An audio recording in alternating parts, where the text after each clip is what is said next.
नमस्कार, आप देख रहे हैं खबरी चौक।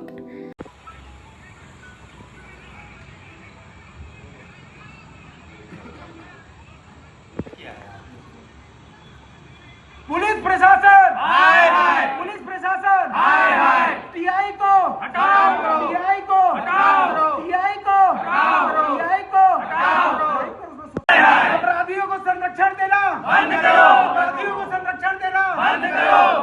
पत्रकार के ऊपर हुए हमले के पर जो आरोपी उसकी गिरफ्तारी करो गिरफ्तारी करो, गिरफ्तारी करो, गिरफ्तारी करो गिरफ्तारी करो गिरफ्तारी करो। दर्शक बनकर पुलिस जो तमाशा देख रही है उसके खिलाफ भी ये जो भीड़ चिल्लम चिल्ली आप देख रहे हैं, यह अंबिकापुर शहर की कानून व्यवस्था का हाल है। जब पूरे विवाद में एक और सत्तासीन दल के लोग पदाधिकारी हों तो कानून व्यवस्था का ऐसा हाल होना तो वाजिब ही है। वे चाहें तो पूरे विवाद में मारपीट करें या फिर जो करना हो वो करें। यही यदि लॉ एंड ऑर्डर है तो फिर सोच लीजिए, कभी किसी मामले में यदि 1000-2000 की भीड़ शहर में आ जाए तो फिर शहर की कानून व्यवस्था क्या होगी। उस भीड़ के हवाले ही शायद यह पुलिस पूरे शहर को छोड़ देगी। पुलिस की मौजूदगी में दिन भर बवाल होता रहा और पुलिस तमाशबीन बन तब तक मामले को देखते रही जब तक अच्छे से मारपीट नहीं हो गई, कुछ कार के शीशे न टूट गए, पत्रकारों के साथ मारपीट नहीं हो गई, धक्का मुक्की नहीं हो गई। यह सुशासन और अमृतकाल का भारत है साहब। यहाँ ऐसे ही चलता है। बाकी तो आपकी सुरक्षा, अपनी सुरक्षा आपको स्वयं ही करनी है। सत्ता और पावर का ऐसा खुमार कि डॉक्टर की कार को तो क्षति पहुंचाया ही, उल्टे घटना की कवरेज करने गए पत्रकारों को भी भाजपा समर्थितों ने पीटा। यह मामला है ट्रिपल इंजन पर सवार छत्तीसगढ़ के उस सरगुजा संभाग से जहां से स्वयं मुख्यमंत्री हैं। और तो और 3-3 मंत्री सहित कई कैबिनेट दर्जा प्राप्त मंत्री यहाँ घूमते फिरते आपको मिल जाएंगे। अब जब इतने इतने पद इस संभाग के पास है तो फिर भाजपाइयों में पावर, गुंडागर्दी और दहशत कायम करने जैसी बात न हो, यह कैसे हो सकता है।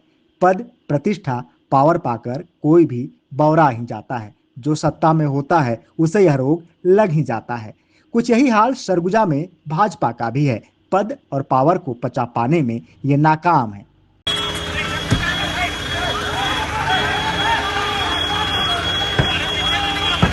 पीछे न लीजिए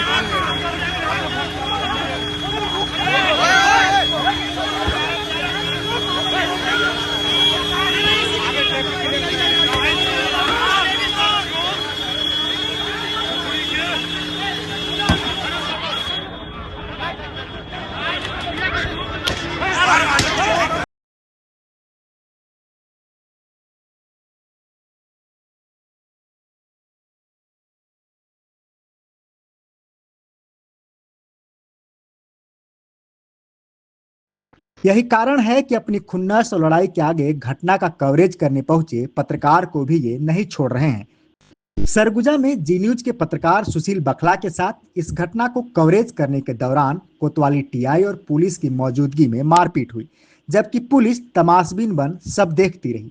सुबह से यह विवाद अंबिकापुर शहर के गुदरी चौक में लक्ष्मी नारायण हॉस्पिटल के ट्रांसफार्मर को हटाने को लेकर चल रहा था, जहां पर विवाद का नेतृत्व भाजपा नेता निश्चल प्रताप सिंह, अरुणेंद्र प्रताप सिंह सहित कई चेहरे कर रहे थे। देखते ही देखते वहां पर काफी संख्या में भाजपा के पार्षद, पूर्व पार्षद सहित कई नेता पहुंच गए।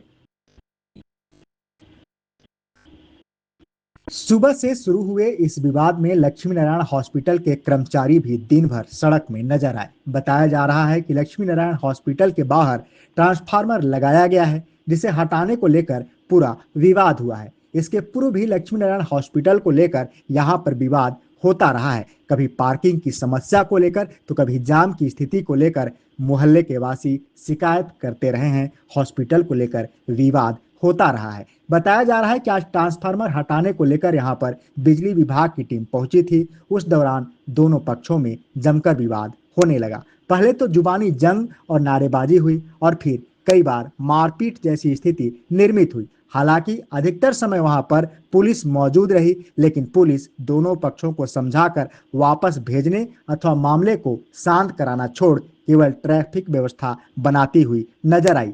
ऐसा लग रहा था जैसे पुलिस को पहले से इशारा कर दिया गया हो कि आपको लड़ाई शांत नहीं करानी, बस वहां मौजूद रहिए। कई बार जब मारपीट और धक्का मुक्की हुई, इस दौरान लक्ष्मी नारायण हॉस्पिटल के डॉक्टर अपनी कार को लेकर वहां से निकलने लगे, जिसे विरोध करने वाले लोगों ने पहले रोका और फिर उनके वाहन पर कई वार किए। लात, घूंसों से और फिर पुलिस के डंडे से भी लोगों ने डॉक्टर के कार पर वार किया। अब सवाल यह उठता है कि क्या कार पर पुलिस ने ही वार किया या फिर पुलिस के डंडा को लूट कर ऐसा किया गया। पूरे मामले को लेकर कोतवाली पुलिस की भूमिका संदिग्ध रही है। खासकर कोतवाली टीआई को लेकर लोगों में काफी गुस्सा दिखा। वे स्थल पर मौजूद रहे लेकिन स्थिति को संभालना छोड़ विवाद को बढ़ने दिया। इस दौरान उनसे अगर मामला नहीं संभल रहा था तो अतिरिक्त बल और उच्च अधिकारियों को बुला सकते थे, किंतु ऐसा नहीं किया। इस दौरान जी न्यूज के पत्रकार सुशील बखला के साथ न्यूज के कवरेज के दौरान मारपीट की गई, जिससे नाराज पत्रकारों ने तत्काल रिपोर्टिंग छोड़ कोतवाली में धरना दे दिया। कोतवाली में मीडिया के साथियों ने घंटों तक नारेबाजी की और मारपीट करने वाले भाजपा के नेताओं को तत्काल गिरफ्तार करने की मांग करते रहे। इस दौरान लक्ष्मी नारायण हॉस्पिटल के प्रबंधकों ने भी कोतवाली पहुंच पूरे मामले की रिपोर्ट दर्ज कराई और मीडिया के सामने अपनी बात रखी।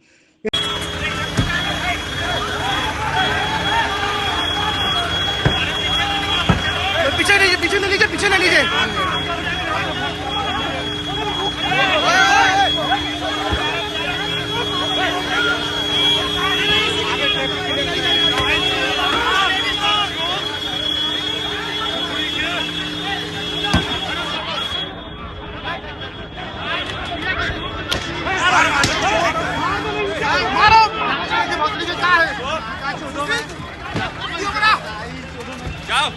वीडियो बना।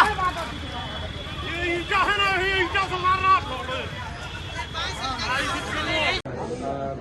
हमारा काम कर रहे थे, मरीज देख रहे थे और ट्रांसफार्मर का काम हमारे यहाँ पर ट्रांसफार्मर के लिए बिजली विभाग वाले आए। उसमें निश्चित प्रताप सिंह भाजपा जिलाध्यक्ष, भाजपा के कोषाध्यक्ष एवं अपने अन्य साथियों के साथ आकर कुछ शासकीय काम में बाधा डाल रहे थे, जिसके लिए पहले से ही हमने सीएसईबी विभाग को नोटिस दिया हुआ था और पुलिस बल के आने के बावजूद भी उन्होंने बाधा डालकर वहाँ पर हमारे काम को रुकवा दिया। और जब हमने काम रुकवाने का विरोध किया तो वो अपने और भी अन्य साथियों को उन्होंने बुला लिया और हमें जान से मारने की धमकी देने लगे और मेरे स्टाफ के साथ मारपीट की। जब हमने वहाँ से भागने की कोशिश की तो मेरी कार को रुका और कार पूरी हुई और मॉब लिंचिंग जैसी उन्होंने कोशिश की वहाँ पर और मेरे काफ़ी स्टाफ को चोट आई है और बाकी लोगों को भी उधर पर चोट आई है और मेरे स्टाफ में प्रशिक्षणा पांडे इनकी भी चोट आई है और भी मेरे बाकी स्टाफ को भी चोट आई है। उन्होंने बोला ये हॉस्पिटल हम जला देंगे, हम इसे बंद करेंगे, आप चाहे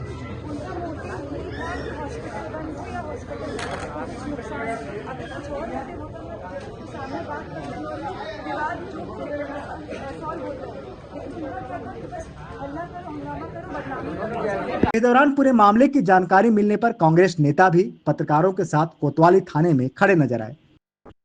पूर्व जिला पंचायत उपाध्यक्ष आदितेश्वर शरण सिंहदेव, जिलाध्यक्ष बालकृष्ण पाठक, नगर निगम में नेता विपक्ष शफी अहमद सहित काफी संख्या में कांग्रेसी नेता पत्रकारों के साथ कोतवाली में बैठ गए, जिसके बाद दबाव पड़ता देख सीएसपी और एडिशनल एसपी ने मामले में एफआईआर कराने की बात कही। तब कहीं जाकर धरना समाप्त हुआ। हालांकि पत्रकार कोतवाली में मौजूद रहे और कहा कि जब तक गिरफ्तारी नहीं होती हम यहाँ से नहीं जाएंगे। पूर्व जिला पंचायत उपाध्यक्ष आदितेश्वर शरण सिंहदेव ने पूरे मामले को कानून व्यवस्था की नाकामी बताई है। उन्होंने कहा कि पुलिस की मौजूदगी में मारपीट होना सरासर कानून व्यवस्था की नाकामी को प्रदर्शित करता है।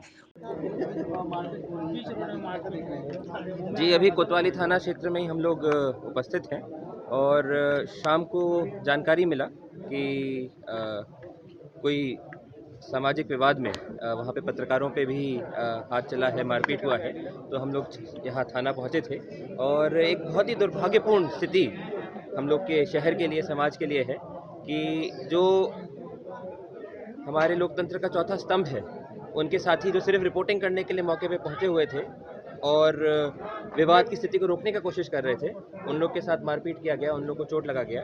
और हम लोग यही आशा करते हैं कि ऐसी घटना दोबारा ना हो और जो लोग इसमें उपस्थित थे, जिनके माध्यम से पत्रकारों पे हाथ उठा चोट आई, उन पे कड़ी से कड़ी कार्रवाई पुलिस करे। यहाँ पे एएसपी सीएसपी दोनों थे, उनसे बात हुई है, वो लोग तीव्र कार्यवाही भी कर रहे हैं, पत्रकारों की बात भी सुनी है और ऐसी स्थिति दोबारा उत्पन्न ना हो हम लोग पुलिस से ही रिक्वेस्ट करते हैं कि उस पर कड़ी से कड़ी निगरानी रखें। पुलिस के होते हुए भी मारपीट हो जाना ये बड़ा दुर्भाग्यपूर्ण है।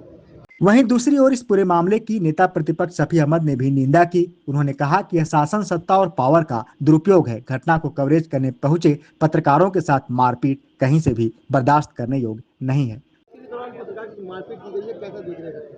ये बहुत ही दुर्भाग्यपूर्ण है। अंबिकापुर शहर में ऐसी घटना पहली बार अंबिकापुर शहर के लोगों ने देखा है कि जहां पे पुलिस प्रशासन के समक्ष मारपीट हो रही हो और वहां पे शायद ये जानकारी मिली कि विद्युत मंडल का अमला आया हुआ था और वहां पे वो कार्रवाई कर रही थी। नगर निगम, विद्युत मंडल या कोई भी संस्थान वो अपनी कार्रवाई करे वो अलग विषय है, लेकिन वहाँ पे अगर किसी सत्ता के प्रभाव में आकर किसी के साथ भी मारपीट किया जाना और पत्रकार जो चौथे स्तंभ के रूप में माने जाते हैं उनके साथ भी मारपीट कर दिया जाना, ये बहुत ही खेदपूर्ण है, दुर्भाग्यपूर्ण है और इसकी पुनरावृत्ति नहीं होनी चाहिए। पुलिस को सख्ती बरतना चाहिए, जो भी अपराधी हैं उनको तत्काल उनकी गिरफ्तारी होनी चाहिए और एफआईआर दर्ज करके ताकि भविष्य में इसकी पुनरावृत्ति ना हो सके।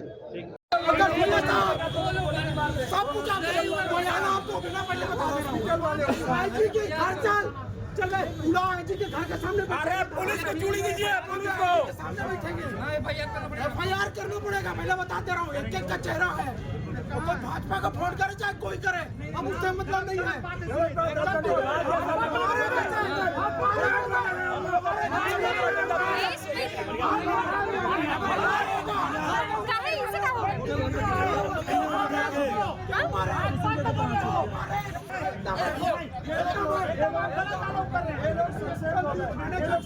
आप लोग